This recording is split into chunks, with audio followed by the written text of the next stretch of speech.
Saludo con gran cariño al auditorio de Telefórmula. Hoy es viernes 9 de septiembre, por cierto, hoy es día del cumpleaños de Jaime Azcárraga, nuestro jefe. Le mando, por supuesto, un abrazo muy afectuoso. Hoy, por supuesto, levantamos una copa por él. Larga vida, jefe. Y bueno, pues vamos ahora a otros temas. Fíjese, Joe Biden anuncia que acudirá a los funerales de Isabel II. Mientras tanto, mañana Carlos III será proclamado rey. Ya es el rey de Inglaterra, me explicaba hace un momento, el embajador de Su Majestad, pero mañana habrá o se dará esta ceremonia en la que se proclame rey. Después vendrá, ya con muchos meses de diferencia, la ceremonia de coronación.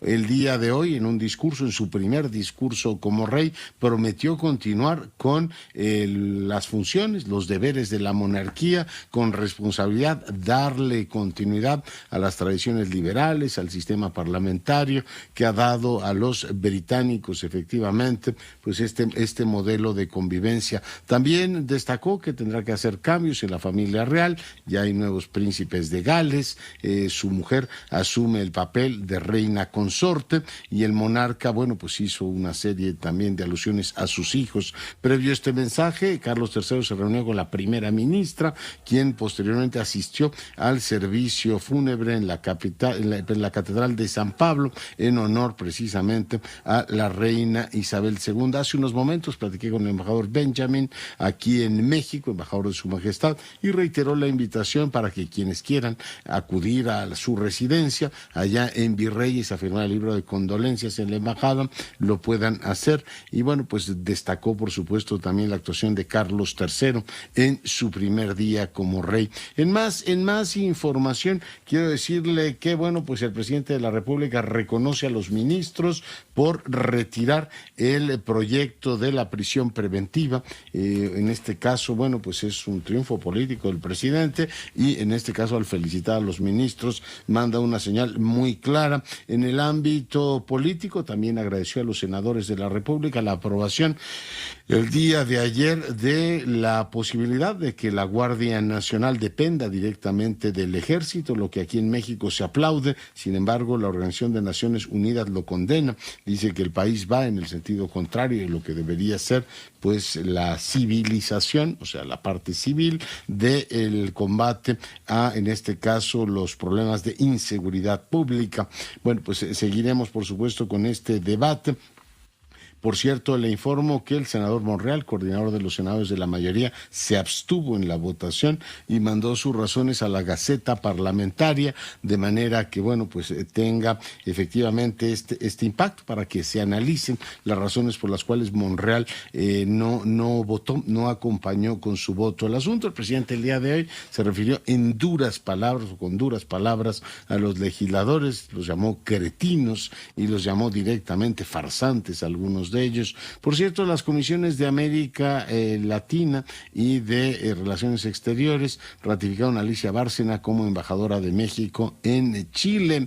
En más información, le comento que Benjamín Darío Núñez, coronel de la Policía Nacional de Colombia y señalado por la muerte de 3 jóvenes en su país, se entregó voluntariamente en el consulado colombiano aquí en la Ciudad de México. En más temas, Gustavo Petro anunció que el 26 de septiembre habrá una reapertura de la frontera con Venezuela. También sabemos que el día 12 de septiembre, lunes, tendrán una reunión el presidente de la República y el titular del Departamento de Estado, Blinken, quien viene también al diálogo económico de alto nivel. Me permite que hagamos una breve pausa, regresamos en un instante. Vamos con la información. Hace un momento que hablábamos con el embajador Benjamin, nos decía que bueno, pues ha habido muchos mexicanos que se han acercado a firmar el libro de condolencias y yo hacía notar la cantidad de, pues en este caso, compatriotas nuestros que se han formado en Reino Unido, otros que por distintas razones tienen un vínculo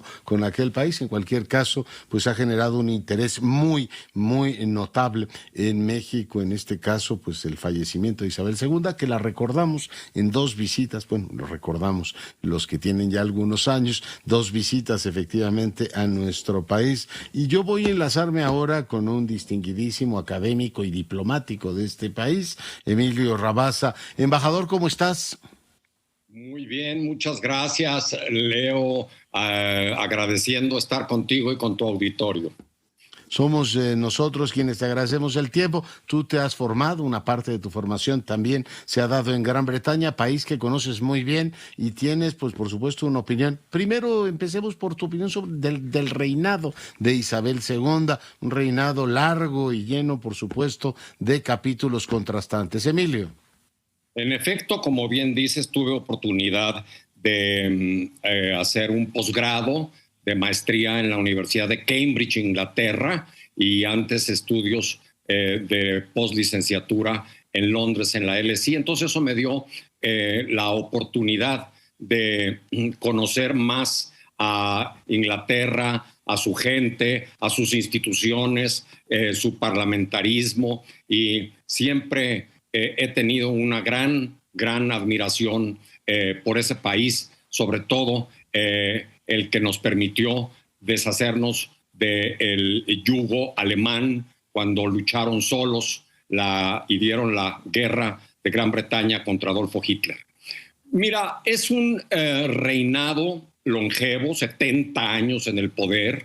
Llega cuando tiene escasos 25 años, a diferencia ahora de su hijo, ya el rey Carlos III, de 73, ¿no? Y por supuesto, pues en momentos muy diferentes, ¿no? A ella le toca levantar a su país de la posguerra, de la devastación en que había quedado, toda la reconstrucción de Gran Bretaña y de Europea, porque la guerra la había vivido todavía bajo su padre, el rey Jorge, que como todos recordamos, resultó de la abdicación de su hermano Eduardo VIII. Entonces es una época de la Guerra Fría, de la bipolaridad, es una época del enfrentamiento Oriente-Occidente.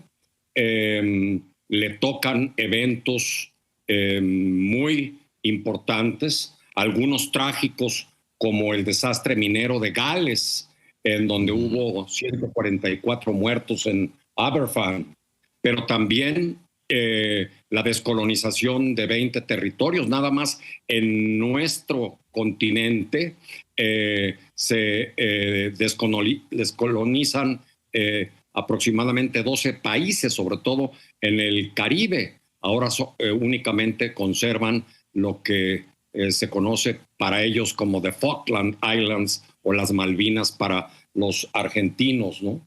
La cesión de Hong Kong a China, la explosión de Chernobyl, el fin de la guerra civil en Irlanda y el Brexit y la pandemia para ya ser más cercanos ahora. Entonces, es una época de cambios del mundo, del planeta, de turbulencias. Y yo creo, Leo, no sé qué idea tengas digamos, de su perfil histórico, que en ella se reunieron tres cualidades muy importantes.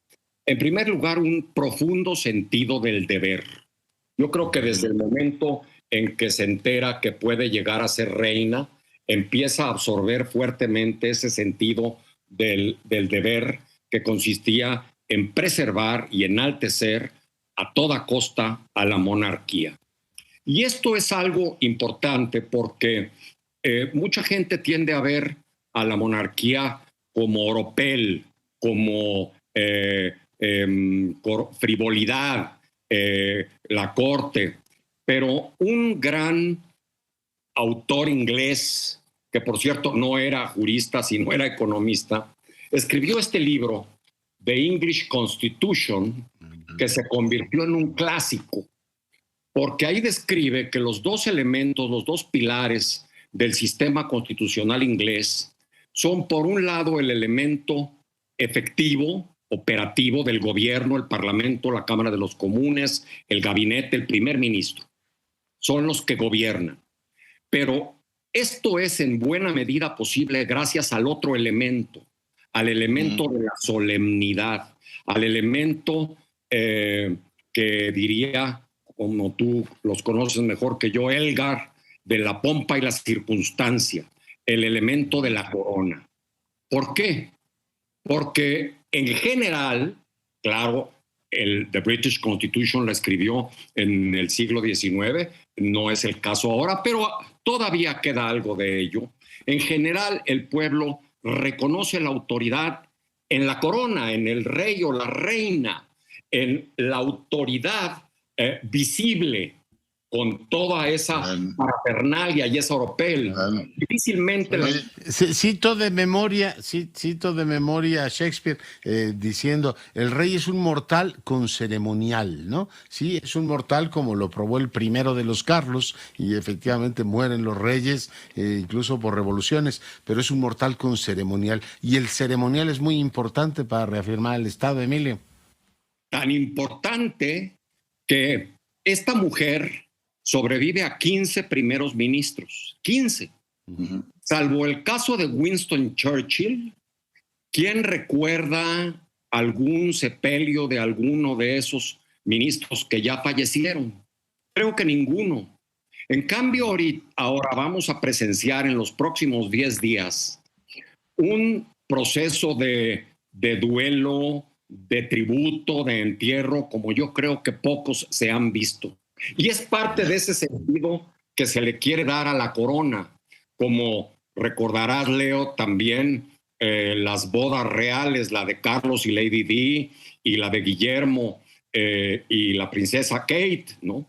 Todo eso tiene un sentido político, no es nada más frivolidad, no, tiene un sentido que, según Bagehot, coadyuva al gobierno efectivo, hace creer al pueblo en la necesidad de una autoridad. Sí, absolutamente. Emilio, recordar que los Rabasa pues son un linaje intelectual muy importante en este país. Varias generaciones han engalado y han aportado muchas cosas a este país. Tu padre fue canciller de la República y le tocó, si no recuerdo mal, la primera visita de Su Majestad a México. Correcto. Emilio. Era el año 1975, Leo, cuando se da la primera visita de Estado de la reina Elizabeth II de Inglaterra a México. Luego habría otra con el presidente Miguel de la Madrid en 1983. Pero la primera de esta reina es en 75, cuando era presidente Luis Echeverría.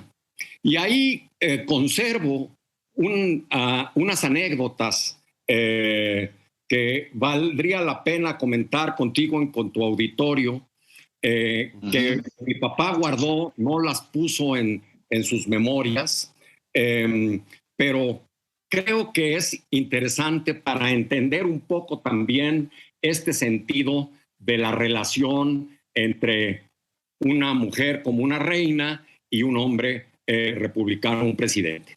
Resulta que un buen día es llamado, ya por darse la visita a Los Pinos, al canciller. Mi papá pensaba que le iba a preguntar alguna cosa de algunos de los tratados que iban a llevar, iba con su portafolio lleno, y lo pasan con el presidente y le dice, oiga, licenciado, se me ocurrió una cosa.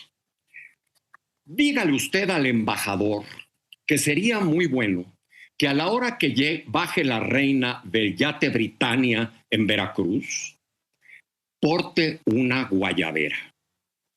Yo le regalaría una guayabera de lino a ella y al príncipe Felipe para que desciendan del Britannia en guayabera. Mi papá se quedó, señor presidente, no creo que podamos. Usted dígale. Entonces llama al embajador, que era muy amigo de él, John Galsworthy, me acuerdo hasta del apellido. Se habían hecho buenos amigos, y le dice, John, te transmito una petición de mi presidente. Dime, Emilio, preocupado el embajador de si se iba a cancelar el viaje. No, todo sigue adelante como está programado, ¿sí? Pero mi presidente propone que llegue la reina en guayabera. Ya ves que él usa la guayabera. El embajador se queda atónito, estupefacto, no sabe. Dice, Emilio, ¿sabes lo que me... Vaya dilema. En inglés, por supuesto, ¿no? Emilio, ¿sabes lo que me estás pidiendo? Pedirle a my sovereign, a mi soberana, cómo vestirse Tú sabes que hay toda una tradición de la corte de San James en donde hay especialistas para decirles en cada viaje qué deben ponerse y demás. Imagínate que yo llegue y le diga que si puede llegar de guayabera. Me van a correr. Pero con ese sentido de humor que tienen los ingleses, Leo, le contesta, pero mira, vamos a hacer una cosa. Como en las relaciones internacionales prevalece la reciprocidad y ya está acordado que después de este viaje el presidente Echeverría va a ir allá y va a ser recibido por la reina en Windsor con el príncipe Felipe, que como sabes, pero vestirá el traje escocés. ¿Qué tal que le pedimos que en reciprocidad el presidente use la falda escocesa? Guapo. Pues buenísima salida. Mi padre nomás dice que le contestó, touché, ¿no? Imagínate la petición, ¿no?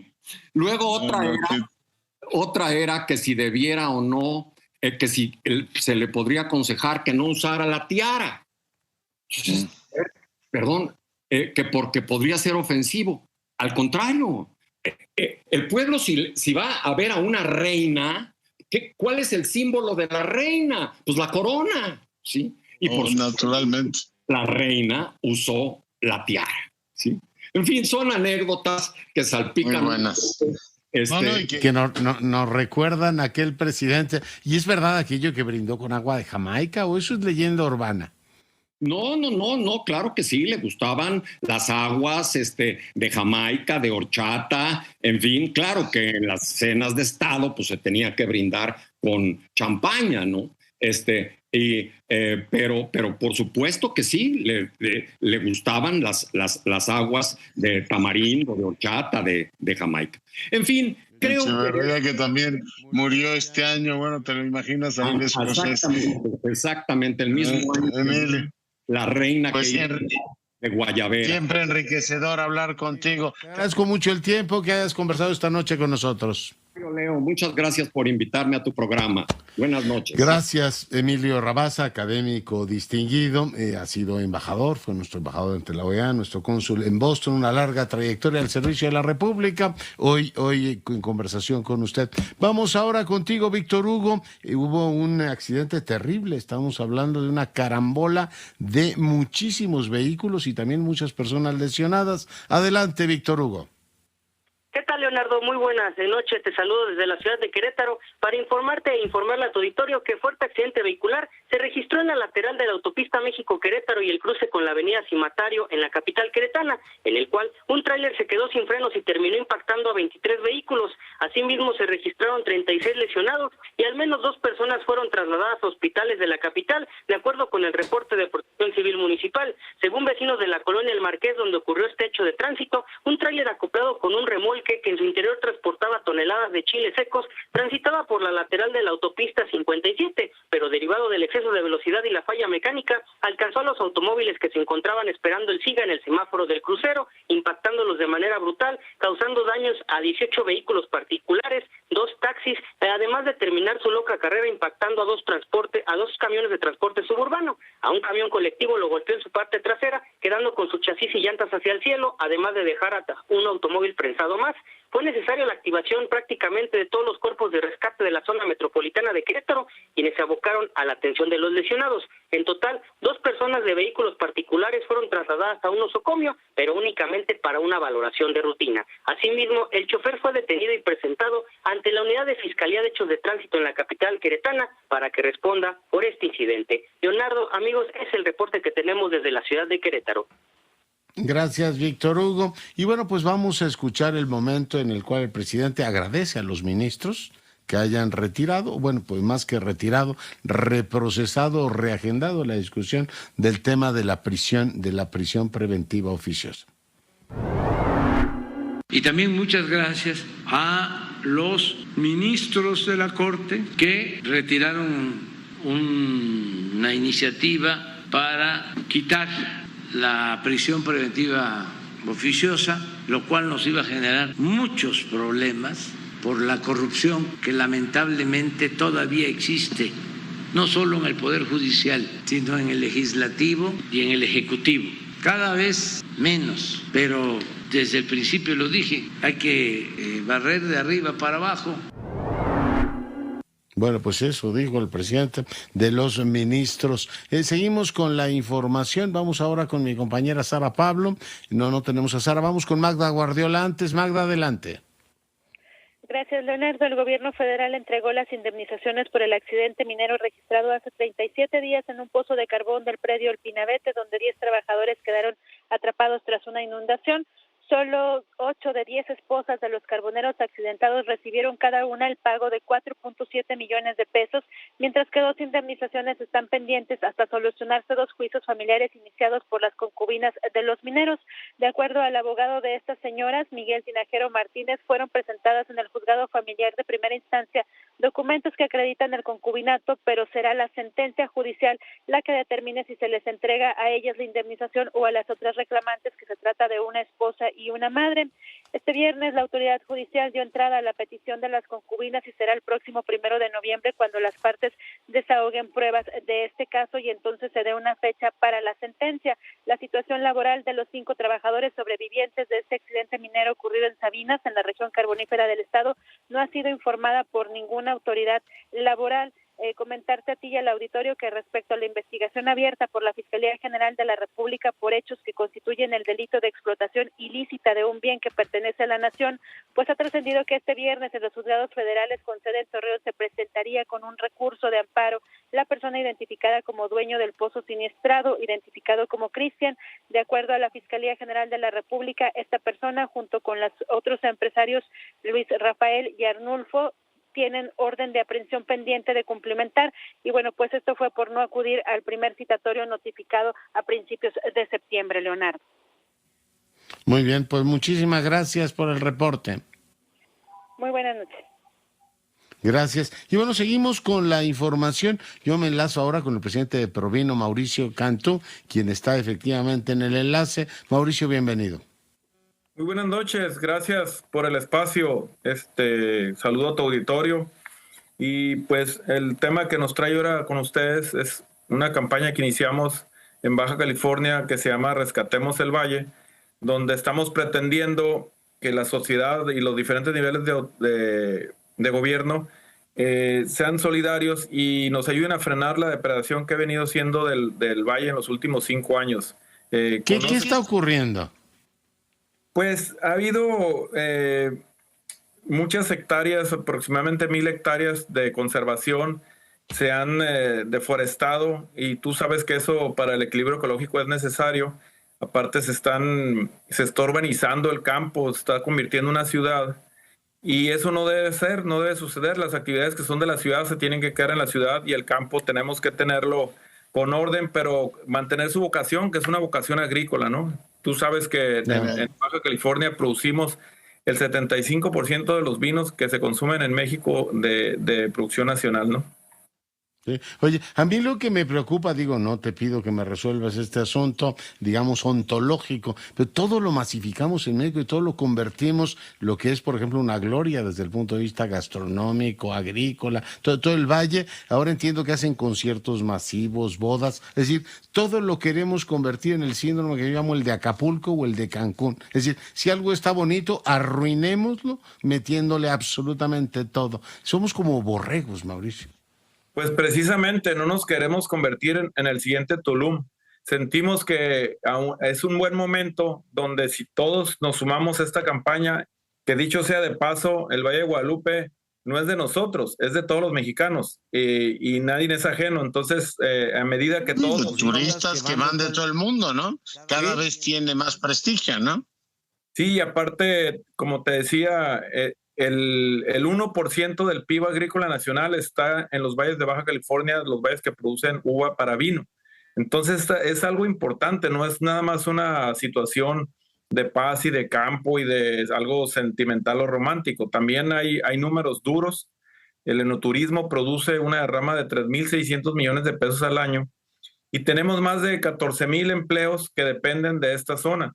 Entonces nosotros estamos abogando porque sea una zona con ordenamiento, que hay un reglamento que se instituya correctamente, se viva, se respete, de tal manera que sea una zona de orgullo mexicano, porque creemos que los mexicanos Somos capaces de muchas cosas y tenemos que demostrarlo. Y en este momento estamos pidiendo la unidad de todo México para poner orden en la casa. ¿Qué te parece? Pues me parece muy bien y hay que rescatar el valle porque el valle es de todos, tiene una vocación muy definida y querer meter ahí hasta no sé qué puedan, carreras de motos, en fin, cualquier cosa que se les pueda ocurrir, que bueno, pues están muy bien, pero no hacerlas precisamente en el valle, ¿no? Así es que espero que tenga una amplia repercusión, que las autoridades y quienes están en condiciones de parar todo esto sean sensibles a una petición que me parece legítima y fundada. Mauricio.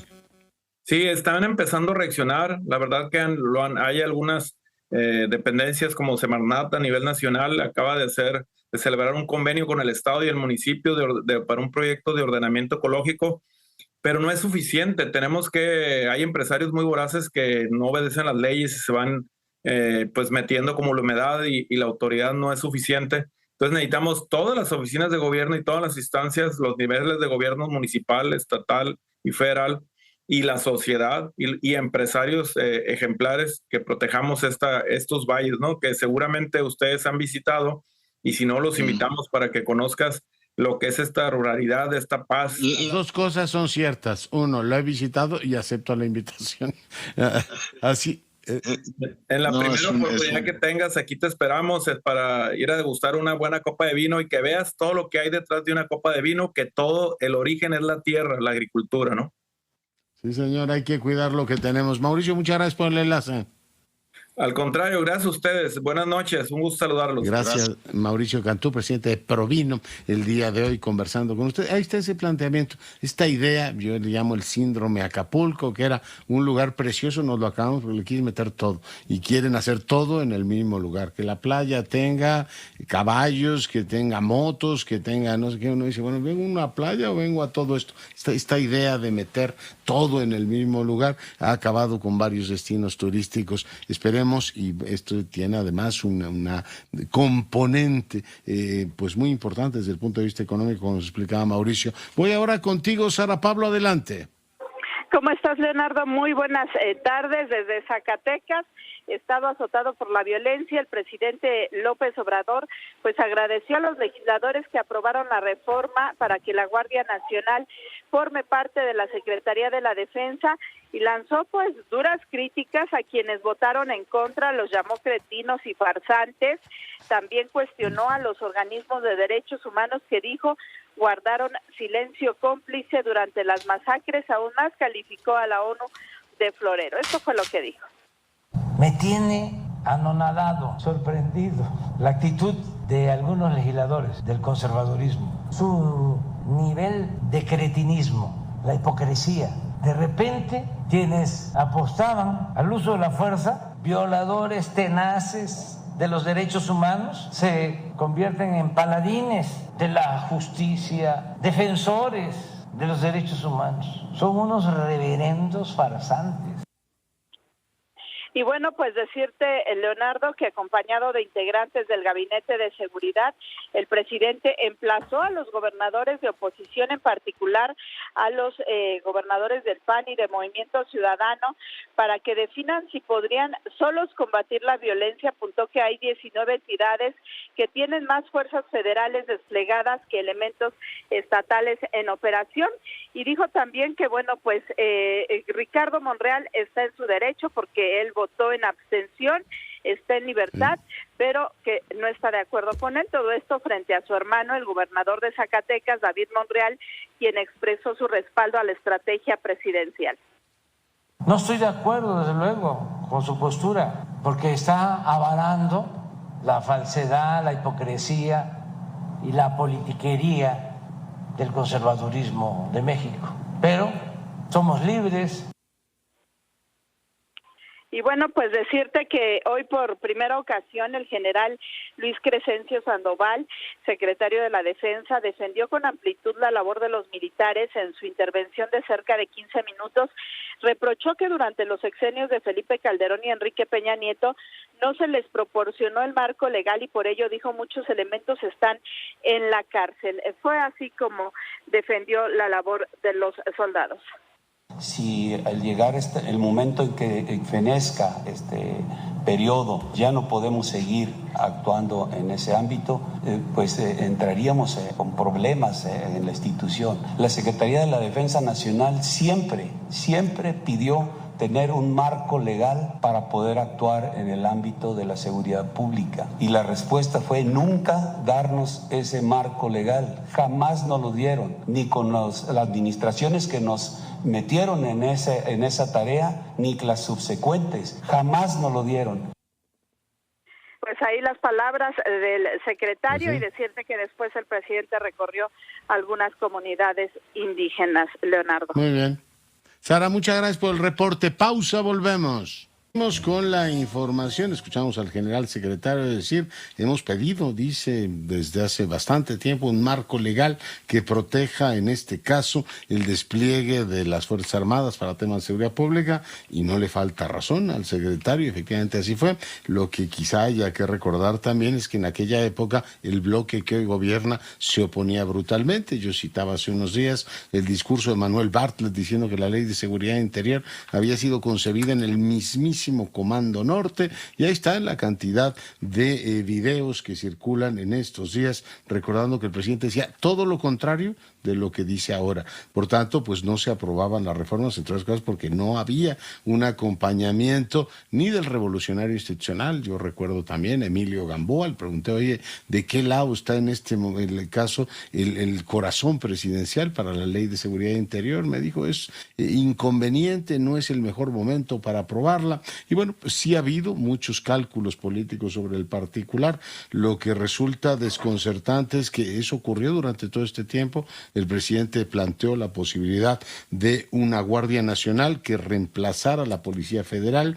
Y bueno, pues ahora él mismo ha cambiado el sentido de la lógica constitucional para proponernos un cambio sobre eso. Y a partir de ahí, a partir de un transitorio, plantea abrir la posibilidad de que el mando de la policía esté en mando de la Guardia Nacional en el Ejército, en este caso en la Secretaría de Defensa. Si fuese bueno eso, yo me pregunto por qué no legislaron desde el principio eso, y un gran acuerdo de Estado, decir, bueno, México militariza la seguridad pública contra las convenciones que el propio país ha firmado, que ya platicamos hace un momento con Santiago Corcuera. Y le hago toda esta, digamos, prolegómeno para decir qué complicados somos, qué difícil y qué envenenada conversación pública tenemos, porque ya escuchó al presidente llamar cretinos a los que ahora pues defienden la posición que él defendía, y como en aquella época ellos defendían la anterior, ahora están molestos cuando tienes una confusión estratégica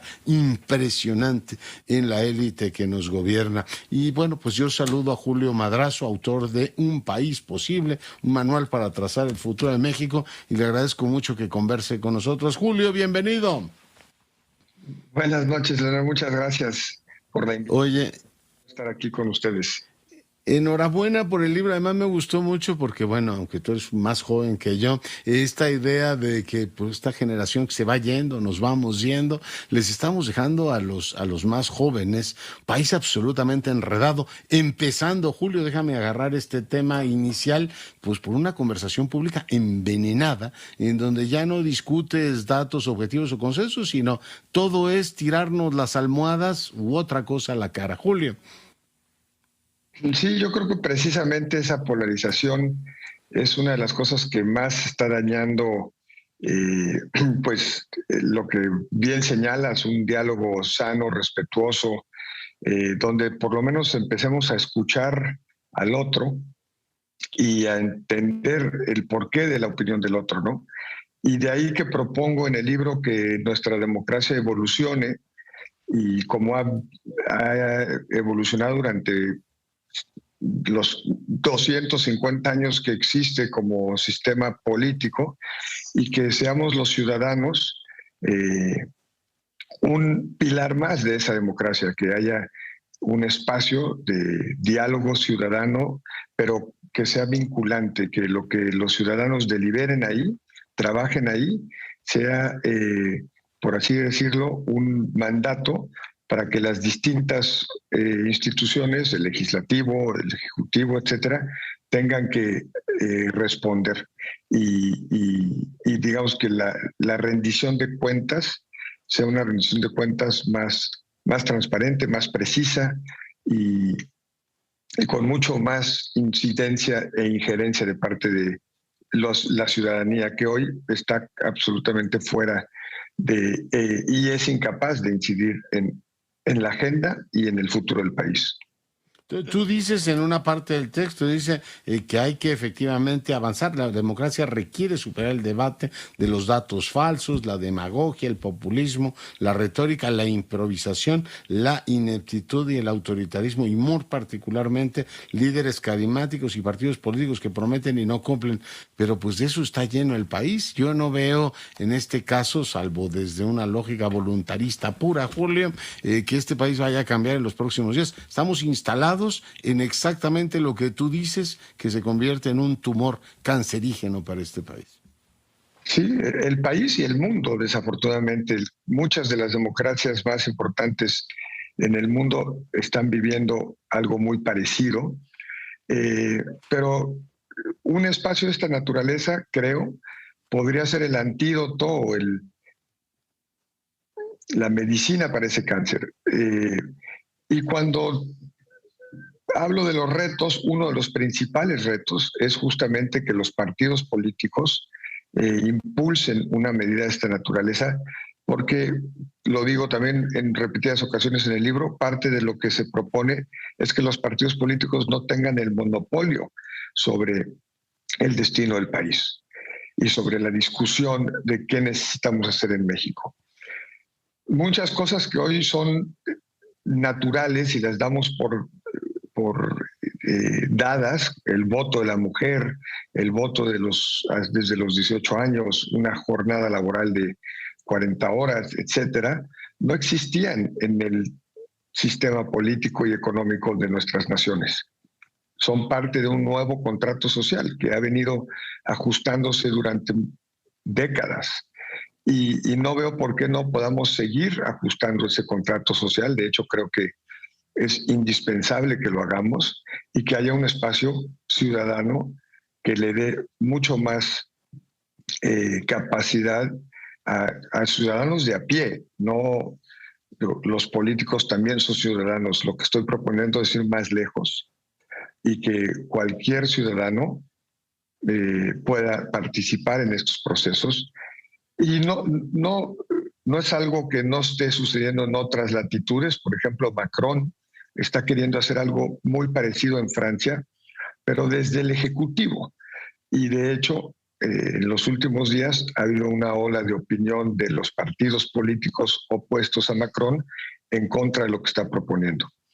Y por eso yo propongo que el INE evolucione a ser un Instituto Nacional de Participación Ciudadana y no solo un instituto que organice elecciones o consultas. Mira, interesante eso. Oye, pero uno de los temas, ligo el asunto de la deliberación envenenada y de la forma en que efectivamente, pues en vez de discutir seriamente los problemas, aprovechamos para cobrarnos venganzas generacionales, pero al mismo tiempo como que no queremos confrontar la naturaleza de los problemas. Tú dices, para resolver los temas hay que plantearse un diagnóstico apropiado. Por ejemplo, abres preguntándote, ¿se agotó nuestra capacidad de generar mayor bienestar social? Yo te preguntaría de paso, ¿se agotó nuestra capacidad de dotarnos de un marco en el cual la impunidad, Julio, no sea la norma? Pues parecería que sí, en ambas preguntas. O sea, la movilidad social del país está, si no, por lo menos congelada, si no es que va en deterioro. La impunidad es absoluta, o sea, todos los índices que tú ves de justicia, de la cantidad de asesinatos, feminicidios, etcétera, que no son resueltos y que nadie va a la cárcel, es avasallante y es muy grave, porque en México parecería que delinquir no tiene consecuencias. Entonces, sin embargo, y regresando a tu primer punto de la polarización, también creo, y lo sostengo en el libro, que la polarización en México es una polarización, y tú lo decías bien hace unos minutos, entre élites. No es una polarización en la sociedad. Hay sociedades donde la polarización, en Estados Unidos, el tema racial atraviesa a toda la sociedad en su conjunto. En Europa, el tema de migración atraviesa a toda la sociedad en su conjunto. En México, nuestra sociedad no vive en los niveles de polarización que hay en la élite, y estoy seguro que la deliberación y el diálogo entre gente común, entre ciudadanos normales, debería funcionar, seguramente funcionaría, y también sería un ejemplo para que las élites tuvieran que bajarle un poco a esa polarización y aprender de la capacidad de diálogo de otros mexicanos. Oye, me gusta mucho el diálogo entre personas del quinto piso que dicen, tenemos la obligación de no heredar efectivamente un tiradero, que nos digan, oye, ¿qué país nos dejaron, Dios mío? Bueno, lo mismo que decimos nosotros de quienes nos gobiernan ahora, que son la generación previa. Pero te pregunto, ¿se pueden pensar en medidas concretas para impulsar esto que tú llamas un capitalismo inteligente? ¿Por dónde habría que empezar a reordenar un país y no quedarnos todos en efectivamente el sueño del país que pudo haber sido y no fue? Tú hablas en algún momento también del país que ha perdido tantas oportunidades. Julio. Sí, yo estoy convencido de que sí se puede, y precisamente para forjar esas reglas de un capitalismo inteligente, creo que espacios de esta naturaleza podrían ser mucho más ágiles y mucho más ricos en términos de recomendaciones y de, repito, restablecer o definir nuevos parámetros, nuevas reglas y de cómo queremos que funcione nuestra economía y cómo queremos que funcione nuestro sistema político. Hay una cosa que menciono en el libro, por ejemplo, el impuesto al valor agregado, un IVA general para alimentos y medicinas, es un tema hoy políticamente muerto. Imposible poderlo proponer, imposible poderlo debatir.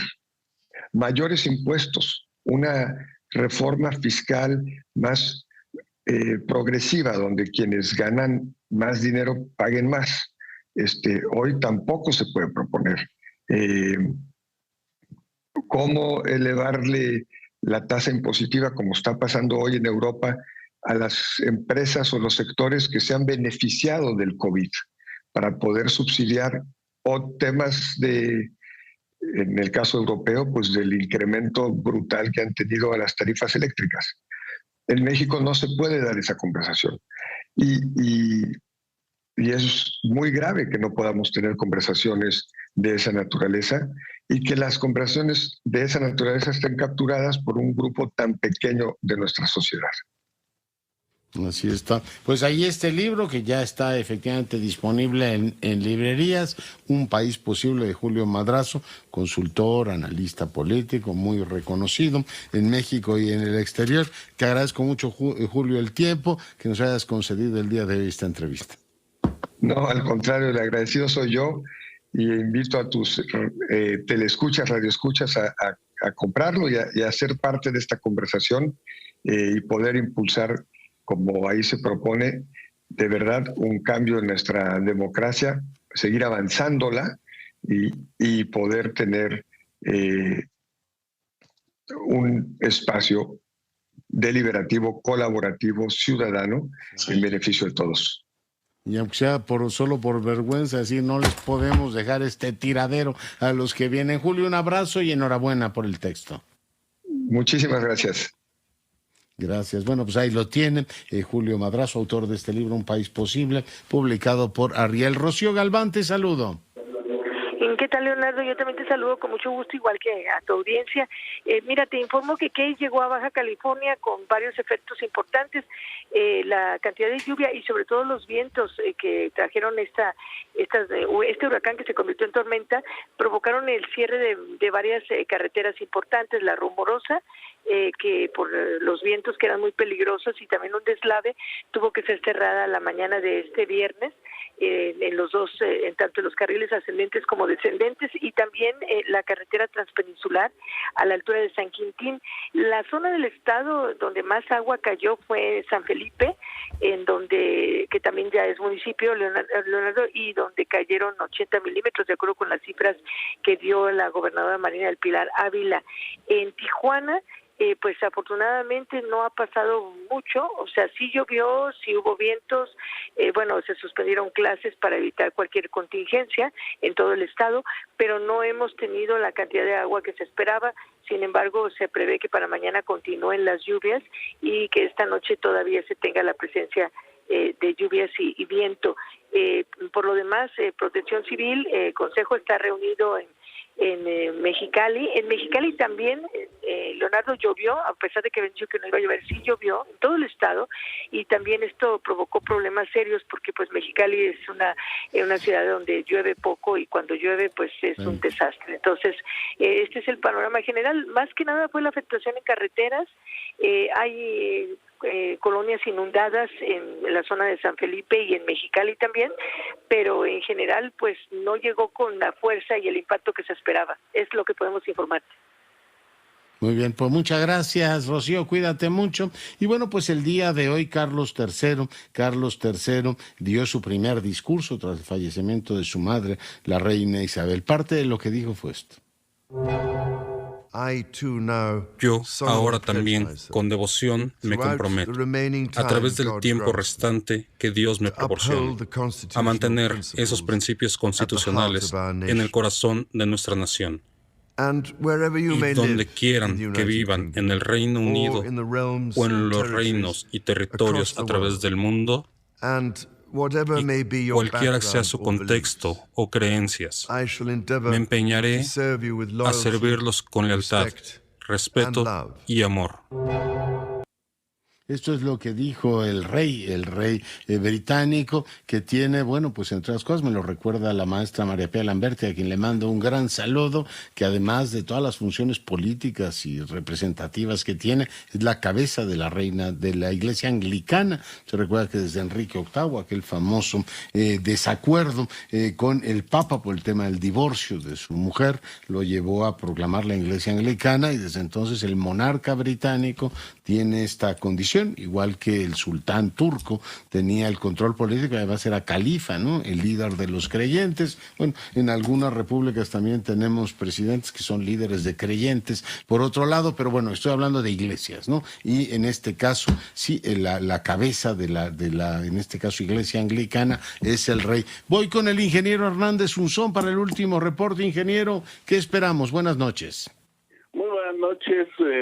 Una semana con bastantes lluvias en el país. Fue primero Javier, el Mulegé, el 2 de septiembre, 180 litros por metro cuadrado. Luego la inestabilidad de Nuevo León, el 4 y 5 de septiembre, más de 315 milímetros en Crucitas y en Cadereyta 242. Y ahora el huracán Key, que dejó 383 litros por metro cuadrado ahí en Guadalupe, Baja California Sur. Para este fin de semana, doctor Curcio, las lluvias principales en el sur de Veracruz, Oaxaca, Chiapas, Michoacán, Jalisco y la península de Yucatán. En el Valle de México se va a mantener baja la probabilidad de lluvia durante el sábado, y el domingo en la noche comenzará a incrementarse la actividad nublada con lluvias, doctor Curcio. Tomamos nota, ingeniero, y le mando un gran abrazo. Pues buenas noches, igualmente. Hasta luego. Disfrute el fin de semana y sea rabiosamente feliz. Se lo merece, nos vemos el lunes.